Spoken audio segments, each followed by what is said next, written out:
আগামী 12 তারিখ বাংলাদেশ ত্রয়োদশ জাতীয় সংসদ নির্বাচন, সেই উপলক্ষে বিএনপি তাদের এই ইশতেহার ঘোষণা করলো। তো আমরা আজকে আলোচনা করতে চাই এই ইশতেহারের মূল যে বিষয়গুলো, তারা কোন কোন বিষয়গুলোকে গুরুত্ব দিয়ে এই ইশতেহার ঘোষণা করেছে, সেই বিষয়গুলো নিয়ে আমরা আজকে আলোচনা করব বলে আপনাদের সামনে হাজির হয়েছি। আমাদের চ্যানেল আয়ের এই নিউজরুমের এই লাইভে আপনাদেরকে স্বাগত জানাচ্ছি। আমি সাইজুমান দীপু, আমার সাথে রয়েছেন চ্যানেল আয়ের সিনিয়র সাংবাদিক রাহুল রায়। তো আমরা প্রথমেই যেটা বলছিলাম, রাহুল ভাই, আমাদের এই লাইভে আপনাকে স্বাগত। ধন্যবাদ দীপু। রাহুল ভাই, আজকে তো বিএনপি যে তাদের ইশতেহার ঘোষণা করলো, সেখানে পাঁচটি অধ্যায়ে এই গুরুত্ব দিয়ে এই ইশতেহারটি ঘোষণা করেছে এবং 9টি প্রতিশ্রুতি দিয়েছে। তো এই 5টি অধ্যায়কে আপনি যদি একটু আমাদের সাথে বলতেন, বা যদি কি কি বিষয়কে তারা গুরুত্ব দিচ্ছে। প্রথমত হচ্ছে যে দেখেন, এই যে কোনো ধরনের নির্বাচনে, আর জাতীয় নির্বাচনে তো বটেই, মূলত তো আপনার এই নির্বাচনগুলোতে আমরা দেখছি প্রচার প্রচারণা খুব গুরুত্ব পায়। কিন্তু জাতীয় নির্বাচনের প্রচার প্রচারণার পাশাপাশি এই নির্বাচনী ইশতেহারটা কিন্তু খুব গুরুত্বপূর্ণ অবশ্যই। এবং সাধারণ মানুষের একটা কৌতূহলের জায়গা থাকে এবং ইশতেহারটা কতটা আকর্ষণীয় হলো। আবার একই সঙ্গে কিন্তু রাজনৈতিক দলগুলোর যে ইশতেহারগুলো দিবে, সেটি যে প্রতিশ্রুতিগুলো দিবে, সেগুলো পূরণের একটা বিষয় থাকে। তো সব কিছু মিলিয়ে ইশতেহারটা খুব গুরুত্বপূর্ণ ভূমিকা পালন করে ভোটারদের কাছে। সেই ক্ষেত্রে আমরা দেখি যে জামায়াত ইসলামী সহ কয়েকটি রাজনৈতিক দল এরই মধ্যে দিয়েছে। আজকে বিএনপি তাদের ইশতেহার ঘোষণা করলেন এবং দলের চেয়ারম্যান তারেক রহমান তিনি নিজে ইশতেহার ঘোষণা করেছেন, সঙ্গে দলের মহাসচিব মির্জা ফখরুল ইসলাম আলমগীর সহ অন্য নেতারা ছিলেন। এবং সে সোনারগাঁ হোটেলের বলরুমে যে ইশতেহার ঘোষণা হয়েছে, সেখানে আমরা দেখেছি যে বিভিন্ন দেশের কূটনীতিক, বিশিষ্টজন, গণমাধ্যম ব্যক্তিত্ব এবং বিভিন্ন শ্রেণী পেশার যারা বিশিষ্টজন রয়েছে, তারা কিন্তু আজকের এই ইশতেহারে ছিলেন। এবং যে আপনি যেটি বলছিলেন যে আসলে 5টি ভাগে ভাগ করা হয়েছে, 5টি ভাগে ভাগ করে 51টি বলতে পারি আমরা 51 দফার ইশতেহার দেওয়া হয়েছে। আবার সেখানে 9টি প্রধান প্রতিশ্রুতি দেওয়া হচ্ছে যে নির্বাচনী অঙ্গীকার। আমরা যদি এগুলো দেখি, এগুলো কিন্তু এই যে ইশতেহারটা, এটি মূলত একসময় শহীদ সাবেক রাষ্ট্রপতি জিয়াউর রহমানের যে 19 দফা এবং সদ্য প্রয়াত বিএনপি চেয়ারপারসন এবং সাবেক প্রধানমন্ত্রী বেগম খালেদা জিয়া অনেক আগেই কিন্তু তিনিও সুপারিশ দিয়েছিলেন। এরপর আমরা দেখেছি যে বিএনপি চেয়ারম্যান তারেক রহমান বা দীর্ঘদিন ধরেই কিন্তু তিনি 31 দফার কথা বলছেন। 2023 সালে 31 দফা, 2023 সাল থেকে তারা 31 দফা দিয়েছে রাষ্ট্র গঠনে। তারেক রহমান যখন দেশে ফিরলেন 25 ডিসেম্বরে, সেদিনই কিন্তু তিনি বলেছে যে আই হ্যাভ এ প্ল্যান। এবং এরপর আমরা দেখেছি যে এখন যে তিনি নির্বাচনের সমাবেশগুলো করছেন, 22 জানুয়ারি সিলেট থেকে শুরু করেছেন, এরপর চট্টগ্রাম, ময়মনসিংহ, উত্তরাঞ্চল, বগুড়া, এরপর খুলনা, বরিশাল, আবার আগামীকাল যাচ্ছে হচ্ছে ঠাকুরগাঁ, দিনাজপুর এবং নীলফামারীতে করবেন। এই সমাবেশগুলো আমি তো নিজে কভার করেছি। এখানে কিন্তু প্রত্যেকটা জায়গায় তিনি তার রাষ্ট্র গঠনের যে পরিকল্পনাগুলো, সেই পরিকল্পনাগুলো কিন্তু তুলে ধরেছেন। যেমন আজকে যেটি খুব গুরুত্বপূর্ণ মানে গুরুত্ব পেয়েছে যে ফ্যামিলি কার্ড, কৃষি কার্ড, সেগুলোর কথা বলেছে, কৃষক কার্ড। একই সঙ্গে তিনি যেটি বলেছেন যে একটি মানবিক রাষ্ট্র গড়ে তুলবেন। আর যেগুলো আসলে যে পরিকল্পনাগুলো দিয়েছে, অনেক পরিকল্পনা দিয়েছে একদম প্রত্যেকটি খাতে, কিন্তু তিনি শিক্ষা, স্বাস্থ্য, প্রত্যেকটি খাতে তিনি পরিকল্পনা তুলে দিয়েছেন। এমনকি স্পোর্টস নিয়ে তিনি বলেছেন যে একজন খেলোয়াড় যেন খেলাকে পেশা হিসেবে নিতে, সেটি তিনি নিতে, সেই পরিকল্পনা তার রয়েছে। গণমাধ্যম নিয়ে বলেছেন যে গণমাধ্যমের স্বাধীনতা নিশ্চিত করবেন। গণমাধ্যমের যে যদি কোনো সাংবাদিক হত্যাকাণ্ডের শিকার হন কিংবা নির্যাতনের শিকার হন, সেগুলো তিনি যেন এই ধরনের ঘটনা না ঘটে তার ব্যবস্থা নেবেন।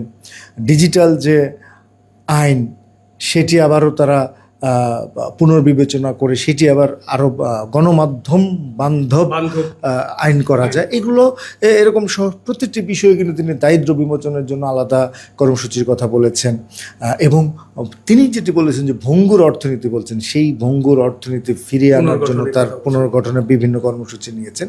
তো মোট কথা হলো যে আসলে তার যে এই ইশতেহার অবশ্যই, এবং ইশতেহার কিন্তু একটা টিম থাকে, সবাই মিলিয়ে করে, তিনি নেতৃত্ব দেন। তো যে 51টি দফা আসলে সেটি রাষ্ট্রের সাথে এবং সমাজের সাথে অবশ্যই খুবই বাস্তবসম্মত এবং এগুলো খুবই জরুরি। তবে যে চ্যালেঞ্জটি থাকে যে প্রথমত নির্বাচনে জয়লাভ সাধারণ মানুষের ভোটে, এরপর সেগুলো বাস্তবায়ন করা, তো সব কিছু। তো একটা বিষয় যেটা উনি বলছিলেন যে এই যে ইশতেহারটি বিএনপি ঘোষণা করলো, এটি বলছেন যে উনি একটা বিষয়কে বলেছেন যে রাষ্ট্র সংস্কার এবং এই যে জুলাই সনদ যে ঘোষণা নিয়ে কথা হচ্ছে বা এই বিষয় নিয়েই হ্যাঁ ভোট হবে বা না হ্যাঁ না ভোট গণভোট। তো উনি বলছেন যে তার যে ইশতেহার সেটা এই জুলাই সনদের উপর ভিত্তি করেই এবং 31 দফা যে ওনারা দিয়েছিলেন এই বিষয়ের উপর। আমি সেটা বলছিলাম যে 31 দফা তো উনি অনেক আগে দিয়ে দিয়েছে এবং সেগুলো কিন্তু আজকে আমরা দেখেছি যে উনি কিন্তু সেই কথাগুলো আগে বলেছেন, কিন্তু আজকে আবারও দেখলাম উনি মনে করিয়ে দিয়েছেন যে উনি বারবার বলছেন যে গণতন্ত্রের জন্য ভোটটা খুব জরুরি এবং সেটা যেন নিরপেক্ষ হয়, তার জন্য তিনি তত্ত্বাবধায়ক সরকার আবার ফিরিয়ে আনবেন। একই সঙ্গে তিনি সেটি বলেছেন যে একজন প্রধানমন্ত্রী 10 বছরের বেশি থাকতে পারবেন না, তবে এটিও বলেছেন যে একই সঙ্গে দলীয় প্রধান হিসেবেও থাকতে পারবেন। এ ধরনের কিছু বিষয় তো উনি অনেক দীর্ঘদিন ধরে বলে আসছিলেন, সেগুলো আজকে আবারও বলেছেন। আর জুলাই সনদের কথা আমরা কিন্তু জুলাই সনদ হওয়ার আগে আমরা দেখি যে দীর্ঘদিন ঐক্যমত্য কমিশন রাজনৈতিক দলগুলোর সঙ্গে কথা বলেছে, সেখানে এই যে ইশতেহারটি দিয়েছে সেখানে লেখা আছে যে জুলাই যে সনদ আছে সেখানে যেই বিষয়গুলোতে ঐক্যমতে পৌঁছেছিল এবং যেভাবে এগুলো বাস্তবায়ন করার কথা সেই বিষয়গুলোতেই কিন্তু তারা সংস্কার করবে। আর রাষ্ট্র সংস্কার একদম উনি স্পষ্ট করে বলছে যে বিচার বিভাগের স্বাধীনতা, আইনের শাসন। আমার কাছে আজকে খুব সিগনিফিকেন্ট লেগেছে উনি একটি কথা শেষের দিকে বলেছেন যে আমরা যতই সুপারিশ দেই, যতই প্রস্তাবনা দেই, যতই পরিকল্পনা দেই, 3টি বিষয় আমাদের নিশ্চিত করতে হবে, সেগুলো বাস্তবায়ন করতে হলে সেগুলো হচ্ছে যে দুর্নীতিমুক্ত করতে হবে, সুশাসন দিতে হবে এবং জবাবদিহিতা নিশ্চিত করতে হবে। এবং তিনি বলেছে যে আমরা যদি মানুষের ভোটে ক্ষমতায় যাই, তিনি এই জিনিসগুলো নিশ্চিত করবে যাতে করে তার যেই 51 দফা হয়তো বা আরও অনেক পরিকল্পনায় আসবে সেগুলো যেন তিনি বাস্তবায়ন করতে পারেন। আরেকটা বিষয় উনি বলছিলেন যেটা দেখছিলাম রাহুল ভাই, সেটা যে মুক্তিযুদ্ধ এবং পরবর্তীতে জুলাই আন্দোলন, উনি বলছেন যে এই বিষয়গুলো বা গণ অভ্যুত্থান সবগুলোকে বিএনপি একসাথে ধারণ করতে পারে, অন্য কোনো দল এটা পারে না। এবং উনি বললেন যে এই যে জুলাই সনদ, জুলাই যে যোদ্ধা, মুক্তিযোদ্ধাদের কেউ তো স্বীকৃতি দেওয়া হবে এবং জুলাই যোদ্ধা সহ গত 17 বছর যারা আন্দোলন সংগ্রামে অংশ নিয়েছিলেন, গুম হয়েছেন বা হত্যা করা হয়েছে বা হত্যার শিকার হয়েছেন বা যারা, তাদেরকে পরবর্তীতে যেহেতু তারা এই ত্যাগ স্বীকার করেছেন, পরবর্তীতে যেসব উন্নয়ন করা হবে যে এলাকায়, সেই বিষয়গুলোকে সেই উন্নয়নের স্মৃতি ফলক বা উন্নয়ন যে প্রতিষ্ঠান করা হবে সেগুলোকে তাদের নামে করা হবে। এটা হ্যাঁ, উনি আজকে ইশতেহার ঘোষণা একদম যেই এই বিষয়টি স্পেসিফিকলি বলেছে যে মুক্তিযুদ্ধ হচ্ছে আমাদের সবচেয়ে গর্বের, মুক্তিযোদ্ধাদের সর্বোচ্চ সম্মাননা দেয়া হবে, প্রয়োজনে আবারও পুনঃতালিকা আর উদ্যোগ নেওয়া হবে এবং মুক্তিযোদ্ধাদের সর্বোচ্চ সম্মাননা দেওয়া হবে। এবং একই সঙ্গে তিনি বলেছেন যে আপনি যেটি বলছিলেন যে গণ অভ্যুত্থানে যারা শহীদ হয়েছেন, শুধু গণ অভ্যুত্থানে না, তিনি বলেছেন যে বিগত 15-16 বছরে যারা গুম হয়েছে, মারা গেছেন, তাদের জন্য, তাদেরকে সহায়তা কিংবা তাদেরকে সম্মান দেওয়ার জন্য মুক্তিযুদ্ধ মন্ত্রণালয়ের সঙ্গে তিনি আরেকটি ডিপার্টমেন্ট কিংবা আরেকটি বিভাগ খুলবেন। আর উনি কিন্তু আগেই বলেছেন যে এই গণ অভ্যুত্থানে যারা শহীদ হয়েছেন তাদের নামে বিভিন্ন রাস্তার নামকরণ করা হবে, বিভিন্ন স্মৃতিফলক করা হবে। এটি উনি কিন্তু আমরা যেহেতু দীর্ঘদিন ধরে ফলো করি, সেটি তিনি আগেও বলেছেন এবং এই স্তরেও আছে, বিভিন্ন নির্বাচনী যে জনসভাগুলো হচ্ছে সেখানে বলেছেন। আজকে যেটি বলেছেন যে মুক্তিযুদ্ধ মন্ত্রণালয়ে এই গণ অভ্যুত্থান এবং যে বিগত সময়ে যারা গুম হয়েছে, নির্যাতিত হয়েছে, তাদের জন্য একটা আলাদা ডিপার্টমেন্ট থাকবে এই মুক্তিযুদ্ধ মন্ত্রণালয়ের অধীনেই। সেটি তিনি আজকে পরিষ্কার করে বলেছেন। তো এই তো মোটামুটি আমরা এই পর্যন্ত আমরা জানতে পারছি। এছাড়া আপনার কাছে অন্য কোনো বিষয়কে গুরুত্বপূর্ণ মনে হয়েছে কিনা, বা এই বিষয়টা বাস্তবায়নের জন্য উনি বলেছেন যে সেই ক্ষেত্রে তাদেরকে সরকার গঠন করতে হবে, তো এই বিষয়ে যদি কিছু বলার থাকে। না, আসলে আপনার যদি আমরা একদম 51টি দফা নিয়ে আলোচনা করি সেটা তো অনেক দীর্ঘ আলোচনা হবে, কিন্তু যেই 5টি বিষয়ে 5টি ভাগে ভাগ করে যে 51টি দফা উনি ঘোষণা করেছেন এবং 9টি প্রতিশ্রুতি যে দিয়েছেন, আমরা বলতে পারি যে আসলে 31 দফা, জুলাই সনদ, এগুলোর ভিত্তি করে, এবং উনি যেটি গুরুত্ব দিয়েছেন যে একটি মানবিক রাষ্ট্র, আইনের শাসন নিশ্চিত করা, বিচার বিভাগের স্বাধীনতা থাকা, এবং আরেকটি বিষয় উনি বেশ জোর দিয়েছেন দুটো ক্ষেত্রে। একটি হচ্ছে যে তরুণদের যে ভাবনা, কর্মসংস্থান এবং তাদের ভাবনা, এটি বিশেষভাবে গুরুত্ব দিচ্ছেন, এবং নারীর ক্ষমতায়ন। এবং বিশেষ করে এই ফ্যামিলি কার্ড যে উনি দিচ্ছেন, এই ফ্যামিলি কার্ড কিন্তু প্রতিটা ফ্যামিলির যিনি গৃহকর্ত্রী বলা যায়, যিনি নারী, তিনি পাবেন, যেন তিনি সংসারটা সুন্দরভাবে গোছাতে পারেন, একই সঙ্গে তিনি নিজেও স্বাবলম্বী হন।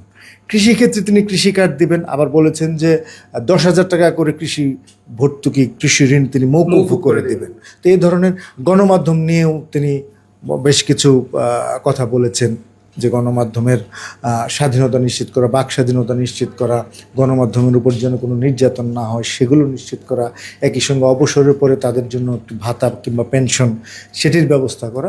উনি আসলে প্রতিটি খাত ধরে তিনি সশস্ত্র বাহিনী যেন রাজনীতির ঊর্ধ্বে থাকে সেটির কথা বলেছেন। তো এইরকম আসলে তিনি প্রতিটি খাত ধরেই তিনি কথা বলেছেন।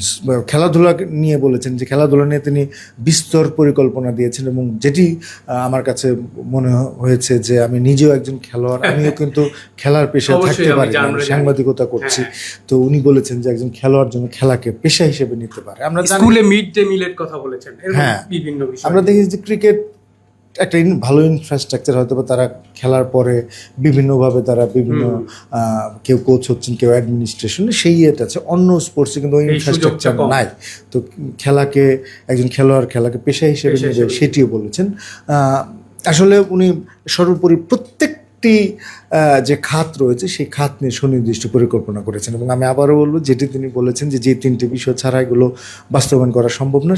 তিনি মূলত 3টি বিষয়ে জোর দিবেন। একটি হচ্ছে যে দুর্নীতি না হয় সেটি নিশ্চিত করা, সুশাসন এবং জবাবদিহিতা নিশ্চিত করা। তো দর্শক, এই ছিল আমাদের কাছে সর্বশেষ। আর হচ্ছে যে বিএনপির যে ইশতেহার ঘোষণা করেছে আগামী ত্রয়োদশ জাতীয় সংসদ নির্বাচন উপলক্ষে, কথা বলছিলাম আমাদের সিনিয়র সাংবাদিক রাহুল রায়ের সাথে, যিনি এই আজকে বিএনপির এই ইশতেহার ঘোষণা অনুষ্ঠানটি কভার করেছেন। তো এতক্ষণ আপনাদের সাথে ছিলাম আমি সাদিজুমান দীপু। আমাদের সাথে এতক্ষণ থাকার জন্য আপনাদেরকে ধন্যবাদ।